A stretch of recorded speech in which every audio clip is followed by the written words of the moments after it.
Oui, bonjour Monsieur Calvi, bonjour Monsieur Macron. Bonjour madame. Donc je suis française de confession musulmane. Je suis arrivée en France à l'âge de 10 jours, j'ai aujourd'hui 50 ans. Je voulais savoir quelle était votre position sur l'islam et si, comme vous, certains de vos homologues politiques, vous pensez que l'islam n'est pas compatible avec la République. Pas une seconde, madame. Je me suis exprimé à plusieurs reprises sur ce sujet. Nous sommes un pays, vous le savez, où l'État est laïque. On parle beaucoup de ce terme depuis plusieurs mois en particulier, même s'il est au cœur de la promesse républicaine française. Qu'est-ce que c'est la laïcité? La laïcité, c'est une liberté.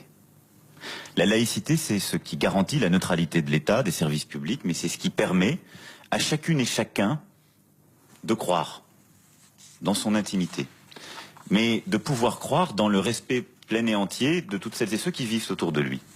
Et donc il n'y a en France aucun monothéisme, aucune religion qui soit un problème. Il y a des comportements qui peuvent être des problèmes. Et dans ces cas-là, il faut les sanctionner, il faut expliquer.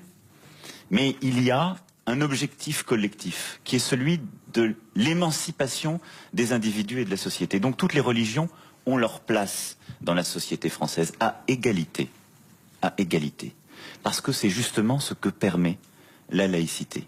Et je crois que l'erreur que beaucoup font aujourd'hui, c'est de confondre ce qu'est la laïcité avec un laïcisme. C'est-à-dire d'installer l'idée qu'au fond, il y aurait une forme de religion républicaine qui viendrait combattre un monothéisme, parce qu'il pose aujourd'hui problème selon eux. Il y a des comportements aujourd'hui qui posent problème chez une partie de nos concitoyens qui sont de confession musulmane, mais qui considèrent en quelque sorte que les règles de la foi doivent primer sur les règles de la République dans le champ collectif. Ça n'est pas acceptable, c'est le principe même de la laïcité. L'égalité homme-femme s'impose à tous. Le respect des règles de la République s'impose à tous. Mais en symétrique, la République, au nom de la laïcité, n'a pas à exclure. Et même, interdire le voile à l'université, c'est une option? Ça n'est pas une option. Pourquoi? Parce que la laïcité, comme je le disais, c'est une liberté. Aujourd'hui, par la laïcité, nous interdisons le voile à l'école. Parce que les consciences ne sont pas formées, parce que les individus, les enfants, les élèves sont en situation de minorité, au sens propre du terme, intellectuelle, de conscience. Et donc la République les protège en considérant qu'ils sont dans un espace commun, neutre, pour forger justement leur propre conscience et puis décider en conscience d'une religion.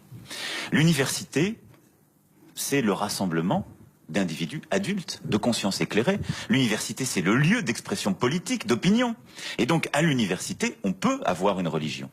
Ce qui gêne beaucoup de nos concitoyens et de responsables politiques qui ont pu articuler cette proposition d'interdire le voile à l'université. Comme Manuel Valls, qui a dit que c'était peut-être une option. Mais je pense que c'est une mauvaise mesure, parce que qu'est-ce qui gêne? C'est qu'une femme puisse être obligée de porter le voile et d'aller à l'université. Si cette situation existe, aller à l'université pour cette femme, c'est peut-être l'un des seuls endroits de liberté. C'est peut-être un des seuls endroits où elle peut accéder au savoir à d'autres. Et donc, c'est ce que j'expliquais, par un laïcisme qui va plus loin que la laïcité.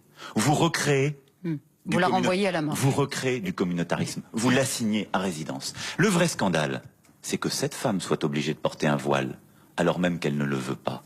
Et c'est là où on doit faire respecter la laïcité. C'est là où c'est un principe qui peut être un principe d'ordre public, où on doit justement, dans son quartier, dans les transports en commun, tout faire pour que cette femme ne soit pas soumise à une pression collective. Et c'est là où il y a un combat, mais pas au titre de la laïcité, au titre de la liberté que nous devons à chacune et chacun. Et donc oui, la laïcité c'est un principe de liberté. Oui madame, je vous le dis, il n'y a aucun problème avec quelque religion que ce soit pour la République. Mais oui, nous devons être extrêmement vigilants, intraitables dans certains quartiers de la République que nous avons abandonnés par facilité, où les règles de la République ne sont plus respectées, où le communautarisme a pu s'installer, parfois au nom d'une religion, et où nous avons collectivement trop démissionné. Mais il ne faut pas confondre tout.